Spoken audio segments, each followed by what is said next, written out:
দুই প্রকার নারীদের রোজা আল্লাহ কখনোই কবুল করবেন না। এরা সারাদিন না খেয়ে কষ্ট করে রোজা রাখবে, বিনিময়ে আল্লাহ পাক তাদেরকে কোনো প্রতিদান দিবেন না।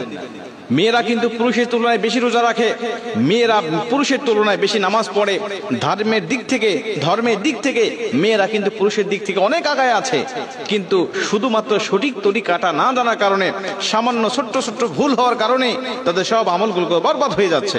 এজন্য নবী বুখারীর বর্ণনায় বলছেন, উরিতুন নারা ফাইদা আকতারু আহলিহা নিসাউ ইয়াকফুর, আমি অধিকাংশ নারীদের স্থান দেখেছি জাহান্নামে, অধিকাংশ নারীরা জাহান্নামে চলে গেছে। দুই প্রকার নারীদের রোজা কবুল হয় না। তার মধ্যে প্রথম নম্বর, এক নম্বরে নবীজি বলেন, যারা স্বামীর অবাধ্য স্ত্রী, যারা স্বামীর অবাধ্য স্ত্রী, এদের উপরে আল্লাহ পাকের লাআনত থাকে সর্বসময়, নবীজির লাআনত থাকে, ফেরেশতাদের লাআনত থাকে। এরা যত ইবাদত করুক আল্লাহ কোনো ইবাদত তাদের কবুল করেন না।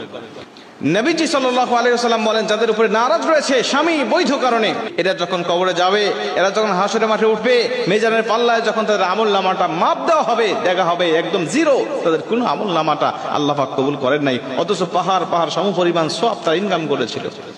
স্বামীর অবাধ্য হওয়ার কারণে নবীজি সাল্লাল্লাহু আলাইহি ওয়াসাল্লাম বলেন, কোন স্বামী যদি স্ত্রীকে একান্তভাবে পেতে চায়, কিন্তু স্ত্রী যদি তার স্বামীর ডাকে সাড়া না দেয়, আল্লাহ পাক সারা রাত ফেরেশতারা তার উপরে লানত করতে থাকে, আল্লাহ পাক লানত করতে থাকে। এজন্য স্বামীর কথা শুনতে হবে। নবীজি বলছে স্বামীর গুরুত্ব কত বেশি যদি কোনো মেয়ে জানতো।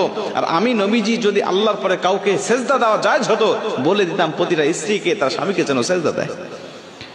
মুসলমান ভাইরা আমার, দুই নম্বরে নবীজি সাল্লাল্লাহু আলাইহি ওয়াসাল্লাম বলেন, ওই সমস্ত নারীদের কোনো ইবাদত আল্লাহর দরবারে কবুল হয় না যেই সমস্ত স্ত্রীরা, যেই সমস্ত মেয়েরা বেপর্দায় চলাফেরা করে।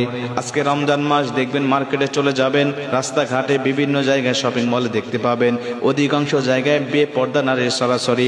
বেপর্দা নারী নিজে গুনাহ করে, তার দিকে যে পুরুষ তারায় তাকায় তারও অগণিত গুনাহ উঠতে থাকে। এই জন্য বেগানা নারী শুধুমাত্র নিজে গুনাহ অর্জন করে তা নয়, অন্য পুরুষদেরকে গুনাহ অর্জন করায় সহযোগিতা করে।